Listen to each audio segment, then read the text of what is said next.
Friends, welcome to our channel. ఈరోజు మన topic చూసుకున్నట్లయితే సుప్రీంకోర్టు సంచలన తీర్పిచ్చింది. ఏ విషయం మీద అంటే పంజాబ్ రాష్ట్రంలో జరిగిన అసిస్టెంట్ ప్రొఫెసర్ లైబ్రేరియన్ నియామకం రద్దు. అసిస్టెంట్ ప్రొఫెసర్ అంటే డిగ్రీ కాలేజీలో ఉన్న అసిస్టెంట్ ప్రొఫెసర్ లైబ్రేరియన్ల నియామకాన్ని రద్దు చేస్తూ సుప్రీంకోర్టు సంచలన నిర్ణయం తీసుకుంది. ఇది ఎందుకు చెప్తున్నా అంటే ఈ కేసుకు మన రాష్ట్రంలో జరుగుతున్న ఎగ్జామ్లకు సంబంధించి సిమిలారిటీస్ పోలికలు ఉన్నాయి.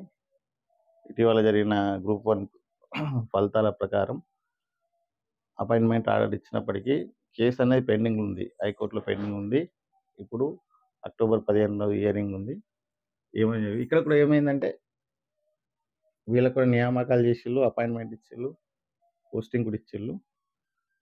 కానీ తర్వాత ఏం చేసింది, ఇందులో యూజీసీ నామ్స్ పాటించలేదని సుప్రీంకోర్టు ఈ నియామకాలను రద్దు చేయడం.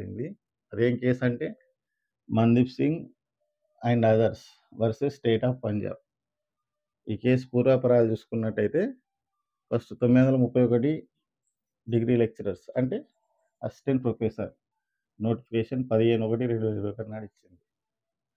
మళ్ళీ 17/9 నాడు 160 యాడ్ చేసింది. మొత్తం 1091 పోస్టులు అసిస్టెంట్ ప్రొఫెసర్, 50+17 లైబ్రేరియన్. ఇది 29/10/2021 రోజు ఇచ్చింది.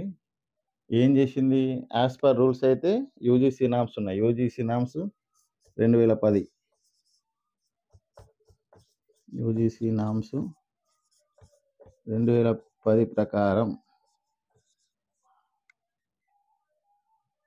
దీన్ని ఎట్లా చేయాలంటే 100% తీసుకోవాలి. ఏమని, అకాడమిక్ రికార్డు, రీసెర్చ్ పర్ఫార్మెన్స్ని 50% వెయిటేజ్, టీచింగ్ స్కిల్స్కు 30%, ఇంటర్వ్యూకు 20%, ఈ విధంగా తీసుకోవాలి. కానీ పంజాబ్ గవర్నమెంట్ ఏం చేసింది, only on the basis of written test అనే కొత్తగా తీసుకొచ్చి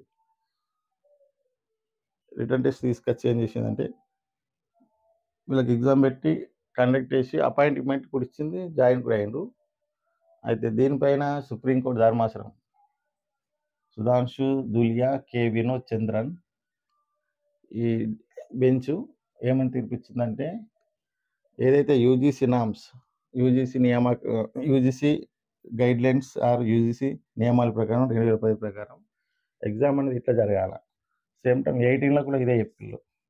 యూజీసీ అమెండ్మెంట్ రూల్స్ ఉంటాయి కదా, 2018లో కూడా ఈ పర్ఫార్మెన్స్ 100% వెయిటేజ్ అంటే నియామకాలు ఎట్లా జరగాలి. మనకు యూజీసీ అంటే యూనివర్సిటీ గ్రాంట్ కమిషన్, మనకు ఆల్రెడీ తెలుసు ఏమనేది.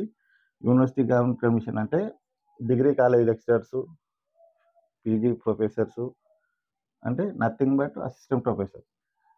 డిగ్రీలో పీజీలో జరిగే నియామకాలే కాదు, అడ్మిషన్లో కూడా మొత్తం ఏమేమి రూల్స్ ఇస్తుంది, మనకు యూజీసీ రూల్స్ ఇస్తుంది. ఆ యూజీసీ ప్రకారం ప్రతిదీ మనం చూసుకుంటాం కదా, టీచర్దే చెప్తుంది, ఎన్సిటీ చెప్తుంది. ఏమున్నా కూడా టీచర్ ఎన్సిటీ చెప్తుంది.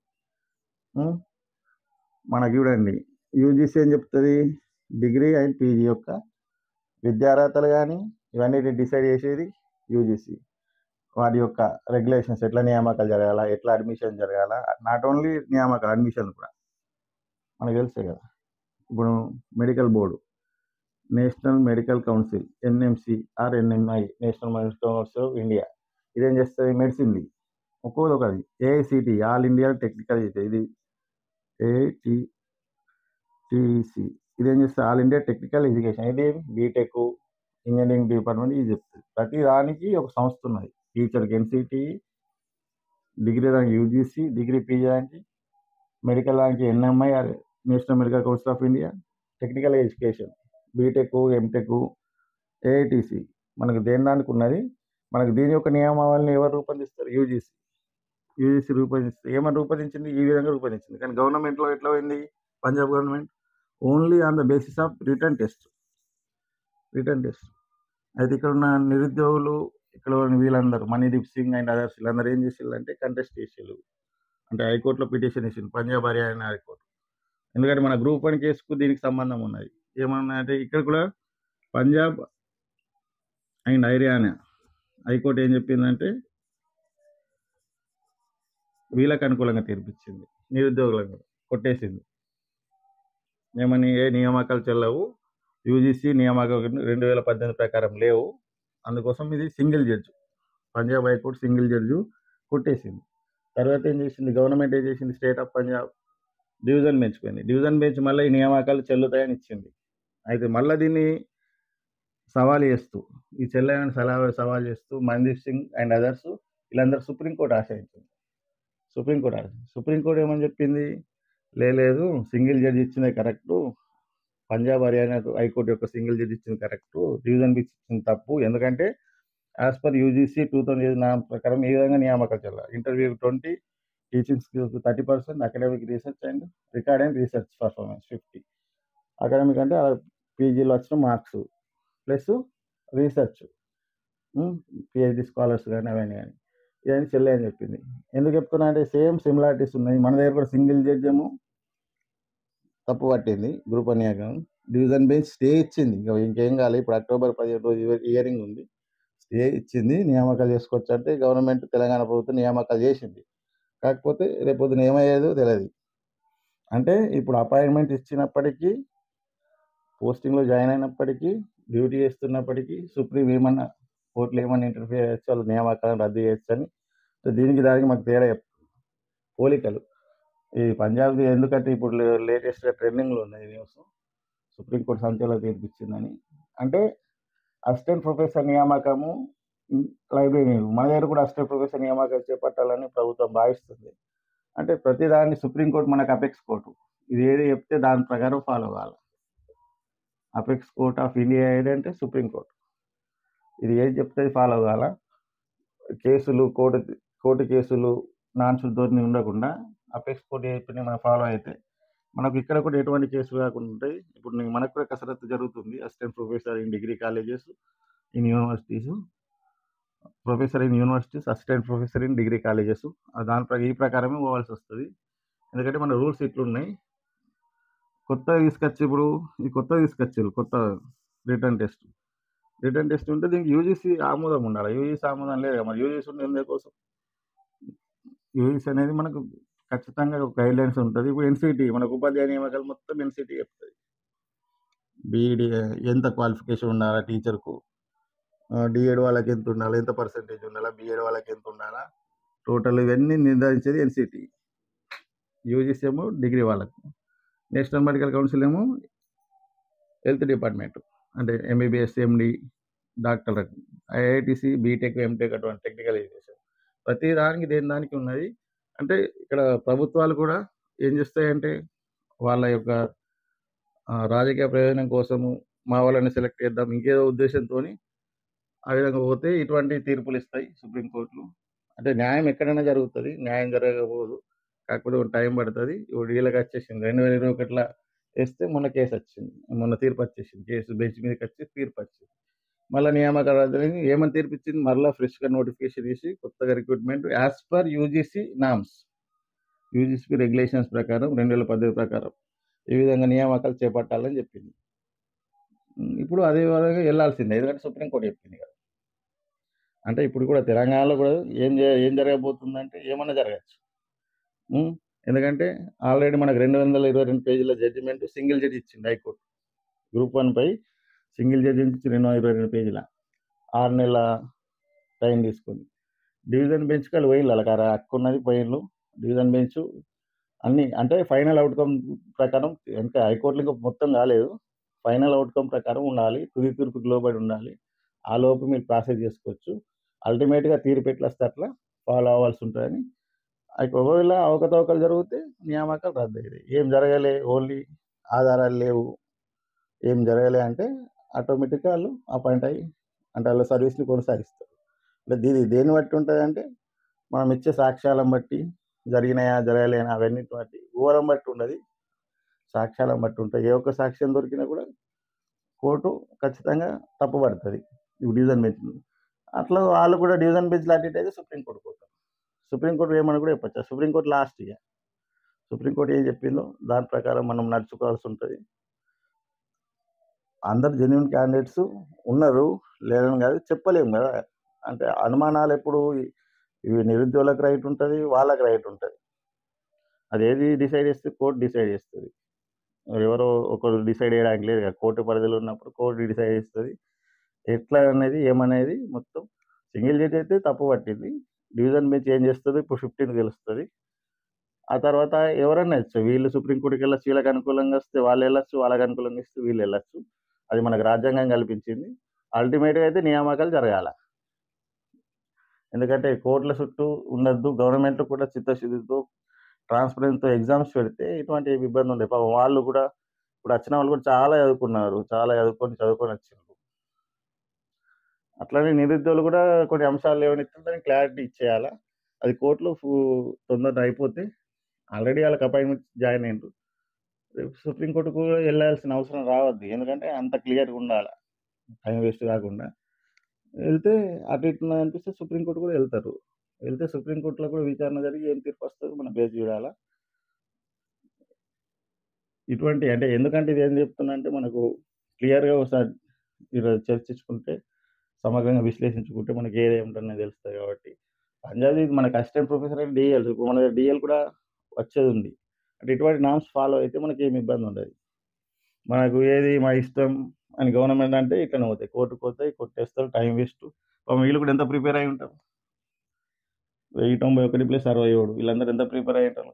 ప్రిపేర్ అయ్యి తీరా ఎగ్జామ్‌లో మెరిట్‌లొస్తే నామ్స్ ఏమో ఇట్లున్నాయి మీరు పెట్టిందేమో ఇట్లా. ఎట్లా చెల్లుతది? అంటే ఏదైనా గవర్నమెంట్ ఏం చేయాలంటే ఏముంది? నార్మ్స్ ఏముంది? నీ ఇష్టం వచ్చినట్టు చేయడానికి లేదు గదా! ఈ విధంగా పోతే పాపం వీళ్ళు కూడా జెన్యూన్ క్యాండిడేట్స్. ఇలా ఏమి అవకతవకలు ఏం జరగలేదు. పెట్టిన ఎగ్జామ్ విధానం తప్పు. ఎగ్జామ్ అనేది రిటన్ టెస్ట్ కాకుండా ఇట్లా ఈ వేస్‌లో ఉన్నది యూజీసీ అసిస్టెంట్ ప్రొఫెసర్. అంటే డిగ్రీ కాలేజ్ లెక్చరర్స్, డీఎల్స్. వాళ్ళేం చేసిండ్రు ఎగ్జామ్ పెట్టిండ్రు కొత్త పద్ధతిగా. ఎప్పుడు జరగలేనట కొత్త పద్ధతి.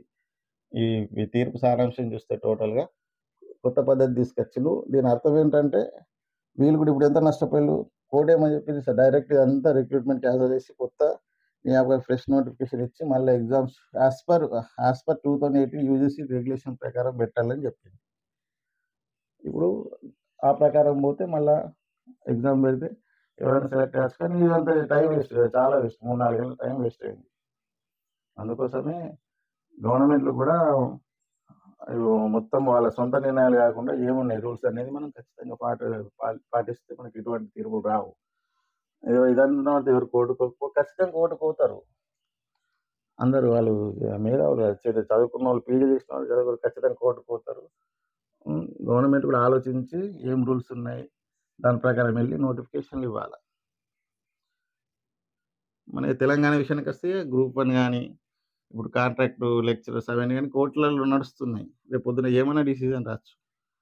హైకోర్ట్‌లో అయినాయి, సుప్రీం కోర్ట్‌లో కూడా ఇప్పుడు సుప్రీం కోర్ట్‌లో కూడా కొన్ని నడుస్తున్నాయి కొన్ని కేసులు. ఏ తీర్పు అంటే అల్టిమేట్‌గా సుప్రీం కోర్ట్ ఏం చెప్పిందో అది ఫైనల్ ఉంటది. మనం పశ్చిమ బెంగాల్‌లో కూడా టీచర్ నోటిఫికేషన్ చూసినాం. దాదాపు 10,000 మందిని తీసివేసింది సుప్రీం కోర్ట్. నియామకమై అపాయింట్‌మెంట్ ఆర్డర్స్ ఇచ్చి ఉద్యోగాల్లో కొనసాగినప్పుడు కూడా అటువంటి తీర్పులొచ్చినాయి. ఇదొక కేసు. పశ్చిమ బెంగాల్ టీచర్స్ రిక్రూట్‌మెంట్ కేసు. అంటే నియామకాలు అవకతవకలైనప్పుడు ఏమన్నా అటు ఇటు అయినప్పుడు ఇర్రెగ్యులారిటీస్ అంటే ట్రాన్స్‌పరెన్సీ గాని, కొన్ని లోపాలు అంటే మనకు మొత్తం లోపించినప్పుడు ఏమన్నా విధానపు నిర్ణయాలు ఏమైతే తీసుకోవాలో అవి లోపించినప్పుడు ఖచ్చితంగా ఇప్పుడు వెస్ట్ బెంగాల్‌లో టీచర్ నోటిఫికేషన్, పంజాబ్‌లో ఈ నోటిఫికేషన్. హ్మ్. అంటే నిరుద్యోగుల యొక్క జీవితాలతో ఆడుకోకుండా ఏమైతే రూల్స్ ఉన్నాయో అవి ఫాలో అయితే ఇటువంటి తీర్పులు రావు. అన్నీ కరెక్ట్ ఉన్నప్పుడు ఎవరు కోర్ట్‌కి పోతారు? కోర్ట్‌కి ఎవరు పోరు కదా! హ్మ్. కోర్ట్‌కి పోవద్దంటే మనం ఖచ్చితంగా ఏం రూల్స్ ఉన్నాయి. పశ్చిమ బెంగాల్‌లో టీచర్‌లు జరిగింది. ఇక్కడ పంజాబ్‌లో ఏమో అసిస్టెంట్ ప్రొఫెసర్ అండ్ లైబ్రేరియన్స్. ఇవేమో 1091 లైబ్రేరియన్స్ ఏమో 67 1158 పోస్టులు. ఇవన్నిటిని ఒకటే ఆర్డర్‌తో కొట్టేసింది. ఇది నియామక చెల్లదు. ఎవరు? ఈ ధర్మాసనం. Sudhanshu Dhulia and K. వినోద్ చంద్రన్. ఎందుకు? సేమ్ ఇటువంటి ఫాలో కావాలా మీరు పెట్టిన written test only on the basis of written test. Only written టెస్ట్‌తోనే డీఎల్ నేను సెలెక్ట్ చేయలేవు. ఎందుకంటే యూజీసీ ఇంటర్వ్యూ పెడుతున్నది. టీచింగ్ స్కిల్స్ ఉండాలంటున్నది. హ్మ్. ఇది ఓన్లీ ఎగ్జామ్‌తోనే కాదు. దీనికి సెపరేట్ ఉంటది. ఖచ్చితంగా ఇంటర్వ్యూ పెట్టాలా. టీచింగ్ స్కిల్స్ దీనికో 30% academic record and research performance 50. అలా అకాడమిక్ అలా పీజీ చేసినప్పుడు ఆ రికార్డు కానీ ప్లస్ రీసెర్చ్ పర్ఫార్మెన్స్ ఏమైనా పిహెచ్డి అవన్నీ ఉంటే రీసెర్చ్ ఇవన్నీ దీనికి 50% ఇవ్వాలి, 100% వెయిటేజ్లో దీనికి 30 ఇవ్వాలా, దీనికి 20 ఇవ్వాలి. ఇటువంటి మనకు మంచిగా ప్రతి ఇన్ఫర్మేషన్ కోసం మీరు ఏం చేయాలంటే మన ఛానల్ని సబ్స్క్రైబ్ చేసి షేర్ చేసి లైక్ కొట్టాలని మీ అందరినీ కోరుతున్నాను. ఎందుకంటే మనకి ఇంకా ఇంట్రెస్ట్ ఉంటుంది. ఎన్ని లైక్స్ వస్తే ఎన్ని సబ్స్క్రైబర్స్ పెరిగితే మనకి ఇటువంటి వీడియోస్ అంటే చాలా అనాలిసిస్ చేసి చేయాల్సి ఉంటుంది. ఇవన్నీ నార్మల్గా ఏదో చేస్తే కాదు. టోటల్ ధర్మాసనం కేసు ఈ ఫస్ట్ నోటిఫికేషన్ ఇప్పుడు వచ్చింది, మరి ఈ రోజున యాడ్ చేసారు అంటే మొత్తం తెలుసుకోవాలి కదా ఏం జరుగుతుంది. ఈ లైబ్రరీస్ ఇప్పుడు ఇచ్చింది, ఫస్ట్ 50 ఇచ్చింది, మళ్ళీ 17 యాడ్ చేసి రిటర్న్ టెస్ట్ పెట్టిళ్ళు. ఎందుకు అంటే ఏమైంది ఎట్లయింది, ఫస్ట్ వీళ్ళు పబ్లిక్ సర్వీస్ కమిషన్కి ఇస్తారు, మళ్ళీ ఏం చేస్తారు గవర్నమెంట్ మార్చేసి కమిటీస్కి ఇస్తారు, యూనివర్సిటీస్ కమిటీస్ వాళ్ళ దగ్గర ఉన్న 2 యూనివర్సిటీస్కి ఇస్తారు, గురునానక్ అవన్నీ ఇచ్చేసి ఆ ప్రకారం ఇట్లా సెలక్షన్ లిస్టు ఎగ్జామ్ పెట్టమని చెప్తారు. ఆ తర్వాత ఏమైతే ఇవన్నీ రద్దు, ఓన్లీ ఎగ్జామ్ ఎందుకు పెడతారు మాకు పీజీలో మా టీచర్స్కి ఉన్నది యూజీసీ నామ్స్ అని కొందరు కోర్టుకు పోతారు. సింగిల్ జడ్జి ఇటే ఇస్తుంది నిరూధుల side, division bench government side ఇస్తుంది. మళ్ళీ government decision high court division bench అంటే ఏ high court, Punjab and Haryana high court, వాళ్ళకి ఇదే హైకోర్టు కదా మనకి ఎట్లా తెలంగాణ హైకోర్టు ఉందో వాళ్ళ రాష్ట్రం పంజాబ్ హైకోర్టు ఏం చెప్తుంది, లేదు గవర్నమెంట్ చేసింది కరెక్ట్ అంటుంది. మళ్ళీ వీళ్ళు ఏం చేస్తారు నిరుద్యోగులు, ఏం లేదు అంటే ఎవరికన్నా సుప్రీంకోర్టు వరకు వెళ్ళే హక్కు ఉంటుంది. Ultimate supreme court is final. వీళ్ళు నిరుద్యోగులు సుప్రీంకోర్టుకు అవుతారు. వీళ్ళు ఎవరు, Mandeep Singh and others versus state of Punjab. Supreme court ఏం చెప్తుంది, లేదు వీళ్ళు యూజీసీ నామ్స్ ప్రకారం ఫాలో కాలేదు, రెగ్యులేషన్స్ 2018, 2010 2 ప్రకారాలు. ఇది దీన్ని ఇక్కడ ఈ 2 యూజీసీ నామ్స్ ఎప్పుడెప్పుడు వచ్చింది 2010. యూజీసీ నామ్స్ అంటే university grant commission. University grant commission అంటే ఏమి, ఇది డిగ్రీ అండ్ పీజీలో ఉన్న విద్యార్హతలు, ప్రొఫెసర్ విద్యార్హతలు, అసిస్టెంట్ ప్రొఫెసర్ విద్యార్హతలు, దాని యొక్క అడ్మిషన్స్ అవన్నిటిని కూడా తెలియజేసేది యూజీసీ యూనివర్సిటీ గ్రాంట్ కమిషన్. 2010 ఈ ప్రకారం ఉన్నది, 18 ఈ ప్రకారం ఉన్నది, దీని ప్రకారం చెల్లుతుంది. అదర్వైజ్ మీరు ఏ రూట్ చేసినా కూడా చెల్లది, ఈ ప్రకారం వెళ్ళండి అని సుప్రీంకోర్టు సంచలనం తీర్పిచ్చింది. అంటే మన దగ్గర కూడా అదే ఉన్నది, ఏ వాతావరణం ఉన్నది అదే ఉన్నాయి కాబట్టి అంటే మన కేసులకు కూడా లింక్ ఉన్నది. ఇంకోటి ఏమంటే అల్టిమేట్గా ఎవరన్నా కూడా సుప్రీంకోర్టు వరకు ఆశ్రయిస్తారని చెప్పడానికి ఇది ఉద్దేశం. వీడియో వేయడానికి నీకు అన్యాయం జరిగినా మనకు హైకోర్టులు ఉన్నాయి, సుప్రీంకోర్టులు ఉన్నాయి, ఖచ్చితంగా పోరాడి మీ యొక్క హక్కులను సాధించుకోవచ్చు, అది జెన్యున్ అయితే. ఇలా జెన్యున్ ఏమున్నది, యూజీసీ నామ్స్ ఇది ఉన్నది, ఇది ఉన్నాక ఇది ఎట్లా పెడతామని పోయింది. రేపు మనకు కూడా ఏమైనా అంటే నియామకంలో ఇర్రెగ్యులారిటీస్ జరిగితే ఖచ్చితంగా కోర్టులను ఆశ్రయించవచ్చు. రిట్ పిటిషన్స్ మనకు రాజ్యాంగం కల్పించింది, రిట్ పిటిషన్. ఆ ప్రకారం మనం ఫస్ట్ హైకోర్టులో వేసుకోవాలా, సింగిల్ జడ్జి అని చెప్తాడు, మనకు అనుకూలం వచ్చేదాకా పోరాడాలా. మన జెన్యూనిటీ ఉంటే అనుకూలంగా వస్తుంది, ఉండదంటే ఆటోమేటిక్గా గవర్నమెంట్ ఫేవర్ వస్తుంది. అంటే ఎవరన్నా కూడా గవర్నమెంట్లో కూడా తప్పిదాలు చేయొద్దు, ఏవైతే రూల్స్ ఉన్నాయో ఆ ప్రకారం వెళ్ళాలి. కొత్త ఎప్పుడు లేదు రిటర్న్ టెస్ట్ పెడతంటే ఎవరన్నా ఉంటారు కదా, లక్షల మంది నిరుద్యోగులు చదువుకున్న వాళ్ళు, ఎవరో ఒకరు పిటిషన్ ఇచ్చినా 100 మంది వీళ్ళందరూ చదువుకొని జాబులు సంపాదించారు. వీళ్ళకి మళ్ళీ టైం వేస్ట్, సర్వీస్ కూడా వేస్ట్.